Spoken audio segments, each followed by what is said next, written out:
হ্যাঁ, রাকিব আপনাকে যুক্ত করা হয়েছে। আপনি একটু বলেন, কি জানতে চান?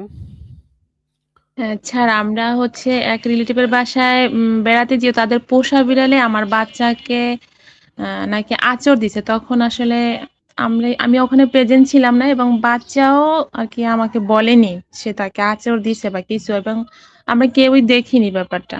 তারপরে ২ দিন পরে যখন আমরা বাসায় আসলাম, তখন আমি যখন বাচ্চাকে গোসল করাইতে নিয়ে যাই, তখন আমি দেখি যে হচ্ছে বাচ্চার গায়ে এরকম আঁচড়।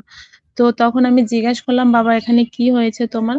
তখন ও বলছে আমাকে বিড়ালে কামড় দিছে। তো আমি তখন বললাম, "তুমি তো আমাকে আচ্ছা, আচ্ছা। বললে হ্যাঁ। না।" পরে ও বলছে ভুলে হুম। গেছে। এখন আমি ২ দিন লেট হয়েছে। মনে হয় আমরা ২ দিন ওই বাসায় ছিলাম স্যার। শনিবার আর রবিবার। এই ২ দিনের মধ্যে হয়তো ওকে আঁচড় দিছে। কিন্তু আমি খেয়াল করতে পারিনি। আর এ যাবৎ পর্যন্ত আমি হচ্ছে কালকে অনেকের কাছে মানে শুনছি। তারপর আমি নিজেই কনফিউশন হয়ে হচ্ছে আমি ওই সংক্রমণবোধী হসপিটালে আমার বাচ্চাকে নিয়ে গেছিলাম গতকালকে। তো আচ্ছা। ওখানে যে ডক্টর দেখাচ্ছি, টিকিট কাটছি। ডক্টরকে আমি বলছি যে, "আমরা তো আসলে কেউ দেখিনি। এখন সন্দেহজনকভাবে মানে দিতে চাচ্ছি। মানে দিলে কি কোনো সমস্যা হবে কিনা?" এখন উনি বলছে, "কোনো সমস্যা নেই।" বলছে, "বাচ্চাকে এই ভ্যাকসিন দিতে হবে।" সেক্ষেত্রে আমি বাচ্চাকে ভ্যাকসিন কালকে দিয়েও নিয়ে আসছি। এবং ওই যে বিড়ালটা যে ছিল পোষা বিড়ালটা, ওই বিড়ালটারও ভ্যাকসিনেশন করা ছিল। ২৫ সালের সেপ্টেম্বরের ২৬ তারিখে ওদের লাস্ট ভ্যাকসিন করা হইছে। এখন আচ্ছা, ওখানে আচ্ছা। বাসায় যখন সম্পূর্ণ আসছি ব্যাপারটা হ্যাঁ। স্যার, হুম। হ্যাঁ, এখন ওখানে একটু রেডনেস ও ছিল। হয়তো হালকা একটু ব্লাডও আসছিল। কিন্তু আমি তো স্যার খেয়াল করতে পারিনি। ওর মুখ থেকে শোনা। এবং পরে আমি আচ্ছা। দেখে বুঝলাম যে হালকা একটু লালচে, লালচে ছিল। জি স্যার বলেন। বুঝতে পারছি আসলে ওই যে বাচ্চারা তো প্রায়ই মানে এই বিষয়গুলা কিন্তু লুকায়। অনেক বাচ্চা আছে হ্যাঁ, এরকম। ভয়ে বলতে চায় না। তো আ টিকাটা এমনিতে ধরেন এই যে আঁচড় কামড় না খাইলে যে দিলে সমস্যা হবে ব্যাপারটা এরকমও না, হ্যাঁ? দিয়ে ফেলছেন বা হুম, শুরু করে ফেলছেন এটা এটা মানে সাধুবাদ জানাই এই বিষয়টাকে। একদম ঠিক করছেন। আর WHO এই ৩ টা ক্যাটেগরিতে ভাগ করে। তো এখানে যেহেতু আপনি বলতেছেন যে ব্লাড চলে আসছে, তাই না? হ্যাঁ ব্লাড স্যার। চলে আসছে তো সেই ক্ষেত্রে টিকা দেওয়াটা একবারে ফরজ হয়ে গেছে। টিকা দিতেই হবে। ঘষা দাগ পড়লেও ক্যাটেগরি 2 তে পড়ে সেই ক্ষেত্রেও আপনার টিকা দিতে হয়। তো এখন প্রশ্ন হচ্ছে মানে আপনি এটা মানে যদি বিড়ালটা ইয়ে করে না থাকে, আঁচড় দিয়ে না থাকে সেই ক্ষেত্রে দিলে কোনো ক্ষতি হবে কিনা? এই ভয়টাই তো মনে পাচ্ছেন, হ্যাঁ, তাই না? হ্যাঁ, হ্যাঁ। আমি এই ভয়টা কাজ করতেছে স্যার। সেই ক্ষেত্রেও কোনো সমস্যা নাই। কারণ এই টিকাটা কিন্তু ২ ভাবে দেয়া যায়। একটা হচ্ছে কামড় পূর্ববর্তী টিকা, আরেকটা হচ্ছে কামড় পরবর্তী টিকা। তো এই কামড়াচোর এই যে পূর্ববর্তী যারা টিকা এই টিকাটা কারা নেয়? যারা হচ্ছে ভেটেরিনারি চিকিৎসক আছে বা যারা হচ্ছে এরকম স্বেচ্ছাসেবী সংগঠন আছে না? যারা এগুলো নিয়ে কাজ করে কুকুর বিড়াল, তারা জি কিন্তু স্যার। কামড় খাওয়ার হুম, আগেই বা আঁচড়ের আগেই নিয়ে নেয়। বুঝতে পারছেন? তো এটা নিলে জি হচ্ছে স্যার। ৩ মাস এমনিতে তারা সুরক্ষা পায়। তো এটা এমন না যে আগে এখন দিছেন, ওই প্রাণীটা কামড়ালো না বা কিছু হয় নাই, সন্দেহবশত দিছেন, সেই ক্ষেত্রে ক্ষতি হবে বা আবার র‍্যাবিস হয়ে যাবে কিনা এই প্রশ্নটাও কিন্তু অনেকে করে। যে এখন জি যেহেতু স্যার। মানে ওই প্রাণীটার ব্যাপারে যেহেতু জানি না বা আঁচড় কামড় দেয়ই নাই, অন্য কিছু হইতে পারে। তো এখন দিছি এই কারণে হুম, র‍্যাবিস হয়ে যাবে কিনা এই প্রশ্নটা কিন্তু আপনাদের মাথায় ঘুরপাক খায়। ইভেন অনেকে আমাকে এই প্রশ্নটা করছেও। তো এরকম কিন্তু মানে কোনো প্রমাণ নাই যে র‍্যাবিসের টিকা আ আ দিছে, টিকা দেওয়ার পরে হচ্ছে আপনার তার র‍্যাবিস হয়ে গেছে এমন কোনো ঘটনা নাই। ঠিক আছে? এটা একদমই নিরাপদ। জি, এতে করে কোনো সমস্যা হয় না। এটা যদি কোনো কারণে ওই যে ওই বিড়াল আঁচড় বা কামড় নাও দিয়ে থাকে, সেই ক্ষেত্রে ওই যে জি, কামড় পূর্ববর্তী যে টিকার কথা বললাম, জি। হ্যাঁ? সেটার ওই মতো কাজ করবে। ক্যাটেগরিতে পড়ে। আচ্ছা হ্যাঁ, স্যার, হ্যাঁ। আরেকটা প্রশ্ন হচ্ছে, বাচ্চাকে আমি টিকা দিয়ে নিয়ে আসছি গতকালকে। তো হচ্ছে বাচ্চার রাতে ১০১ জ্বর আসছে। আচ্ছা, তখন আমি হচ্ছে নাপা ১ চামচ খাওয়াই দিছি রাতে। এখন জ্বর নাই। কিন্তু ও আমাকে বলতেছে আমার ব্যথা লাগতেছে।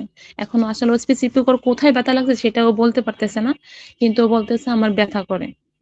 এবং মাঝে, মাঝে ২ বার ওই যে হাতের উরুতে এরকম মানে দাঁত দিয়ে কামড়ও দিছে। মানে মনে হয় কিভাবে আমি বুঝতে পারতেছি না আসলে।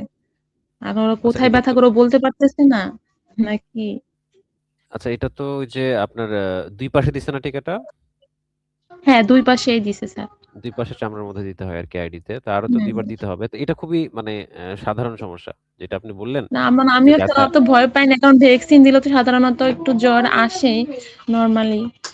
জ্বর আসে, ইনজেকশন সাইটে ব্যথা করে, হ্যাঁ? তারপরে অনেক হ্যাঁ, ক্ষেত্রে অনেকের ওই জায়গাটা ফুলে যায় বা লোম ফোড়া হয়। এটা অবশ্য বাতাস ঢুকলে মানে দেখা যায় সিরিঞ্জে এক্সট্রা বাতাস থাকলে এরকমটা হইতে পারে। তবে এটা খুবই আ আ মানে স্বাভাবিক, হ্যাঁ? এটা নিয়ে নরমাল। টেনশনের কিছু নেই। এখন যদি তারপরেও ব্যথা থাকে সেক্ষেত্রে প্যারাসিটামল হতে পারে মানে প্রাথমিক চিকিৎসা। আপনি ৩ বার খাওয়াতে পারেন প্যারাসিটামল। আ এছাড়া আর আচ্ছা। কোনো ওরকম সমস্যা নাই। ঠিক আছে? এটা নিয়ে আচ্ছা, টেনশনের যদি কোনো কিছুই ব্যথা নেই। যদি জ্বর যদি নাও থাকে স্যার, তাহলে যদি জিজ্ঞাসা করে যদি বলে ব্যথা আছে, তাহলে কি প্যারাসিটামলটা কন্টিনিউ করতে পারবো?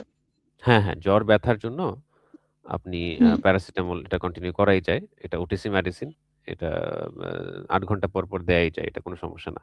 আর কমন সাইড ইফেক্ট যেগুলা হচ্ছে খুব হয়ে যায়। দেয়ার ১ ঘন্টার মধ্যে যেটা আমরা দেখছি মাঝে মধ্যে যে কিছু পেশেন্টের মধ্যে অ্যালার্জিক মানে তীব্র অ্যালার্জিক আচ্ছা। রিঅ্যাকশন হয়। সেটা ওই হলে দ্রুতই হইতো আরকি। আর এটা যেটা এটা খুবই সাধারণ। খুবই সাধারণ সমস্যা। এটা দিয়ে কিছু ওরকম সমস্যা হয় না, হ্যাঁ? ঠিক হয়ে যাবে। জি, ঠিক আছে স্যার, ধন্যবাদ। আমি আসলে খুবই আমি হচ্ছে মানে আমি জব করি। আমি গতকাল নাইটে ছিলাম। বাচ্চাটা আমার বোনের কাছে ছিল। আমি খুবই রাত্রে অনেক টেনশন করছি এটা নিয়ে আসলে। না এটা থ্যাংক কোনো ইউ সমস্যা না। স্যার। এটা এ এ হ্যাঁ, এটা আপনি যদি আমি আগে রাতে না দেওয়ার সারারাত ব্যবস্থা আমি আপনার ভিডিওগুলা সারারাত মনে করে সবগুলাই শেষ করে ফেলছি এরকম। রাতে একটু পর্যন্ত চোখের পলক ফেলতে পারিনি।